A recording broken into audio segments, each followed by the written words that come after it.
React में अगर सबसे ज़्यादा कंफ्यूजिंग हुक कोई है तो वो है use effect. Use effect react का साइड इफ़ेक्ट्स हैंडल करने का हुक है। साइड इफ़ेक्ट्स मतलब API calls, timer, event listeners या कोई भी काम जो रेंडर के बाहर होता है। यूज़ इफ़ेक्ट का behaviour completely dependency array decide करता है।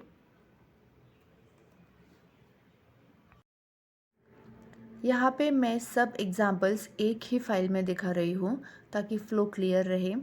हर एग्जाम्पल के बाद प्रीवियस यूज़ इफ़ेक्ट को कमेंट कर रही हूँ। ये रिएक्ट कंपोनेंट एक सिंपल काउंटर बनाता है। यूज स्टेट काउंट की वैल्यू 0 से स्टार्ट करता है और यूज़ इफ़ेक्ट हर रेंडर के बाद रन होता है और कंसोल में मैसेज लॉक करता है।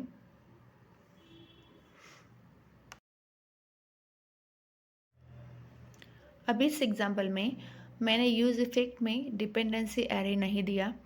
इसका मतलब जब भी कंपोनेंट रेंडर होता है यूज़ इफ़ेक्ट चलेगा, पेज लोड पे भी चलेगा और बटन क्लिक पे भी चलेगा। इसलिए बिना डिपेंडेंसी एरे के यूज़ इफ़ेक्ट हर रेंडर पे रन करता है।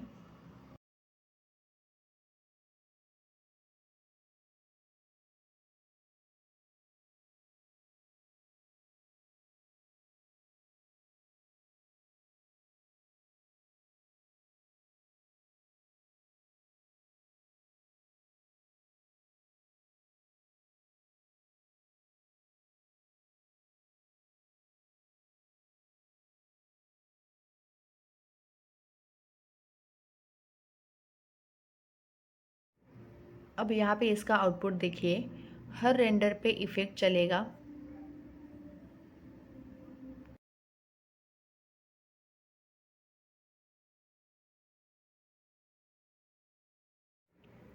अब देखते हैं use effect with empty dependency array. जब यूज़ इफ़ेक्ट के साथ एम्प्टी डिपेंडेंसी एरे होता है तो यूज़ इफ़ेक्ट सिर्फ एक बार रन होता है। मतलब कंपोनेंट माउंट होने पर चलेगा, उसके बाद स्टेट या प्रॉप्स चेंज होने पर नहीं चलेगा। इसको usually API call, initial setup और इवेंट लिसनर के लिए यूज़ किया जाता है। अब मैं यहाँ पे एम्प्टी डिपेंडेंसी एरे ऐड करती हूँ तो इसका आउटपुट देखते हैं। कंपोनेंट माउंट होने पर ये चला, लेकिन उसके बाद मैं बटन पे क्लिक कर रही हूँ लेकिन ये रन नहीं हो रहा है। तो ये सिर्फ एक बार ही रन होता है।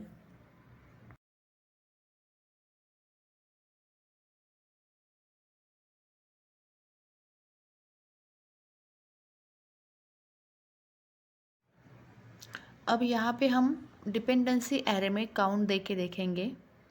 मतलब वहाँ पे काउंट पास करेंगे डिपेंडेंसी एरे में।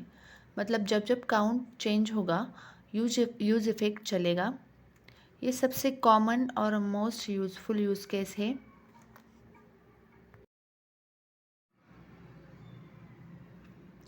अब यहाँ पे मैं डिपेंडेंसी एरे में काउंट दे रही हूँ। जैसे ही बटन क्लिक होता है काउंट चेंज होता है। स्टेट चेंज होने की वजह से कंपोनेंट री रेंडर होता है। रिएक्ट नोटिस करता है कि काउंट की वैल्यू चेंज हो गई है और तब यूज़ इफ़ेक्ट दोबारा रन होता है।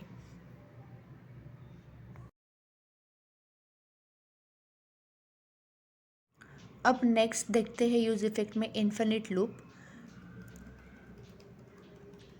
यहीं पे मैक्सिमम लोग कंफ्यूज होते हैं।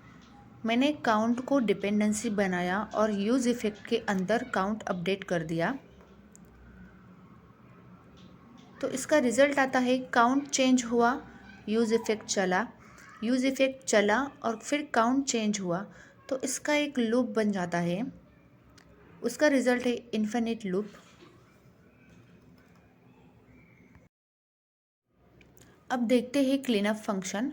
क्लीनअप फंक्शन का यूज़ होता है पुराने काम को क्लीन करने के लिए ताकि मेमोरी लीक या अनवांटेड बिहेवियर ना हो। तो यूज़ इफ़ेक्ट के अंदर अगर एक फंक्शन रिटर्न करते हो तो वही फंक्शन क्लीनअप फंक्शन होता है। क्लीनअप फंक्शन रन कब होता है? तो जब कंपोनेंट अनमाउंट होने पर, मतलब जब कंपोनेंट स्क्रीन से रिमूव होता है तब क्लीनअप रन होता है। और जब इवेंट दोबारा रन होने से पहले, मतलब जब डिपेंडेंसी चेंज होती है तब क्लीनअप रन होता है। क्लीनअप ज़रूरी क्यों है? तो क्लीनअप का यूज़ होता है कि सेट इंटरवल क्लियर करने के लिए, सेट टाइम आउट क्लियर करने के लिए, इवेंट लिसनर्स रिमूव करने के लिए। अब इसका एक रियल लाइफ एग्जांपल देखते हैं। सोचो फ़ैन ऑन किया, काम ख़त्म होने के बाद फ़ैन ऑफ करना ज़रूरी है वरना इलेक्ट्रिसिटी वेस्ट होगी। वही काम क्लीनअप फंक्शन करता है। Follow me if you are learning React and JavaScript concepts.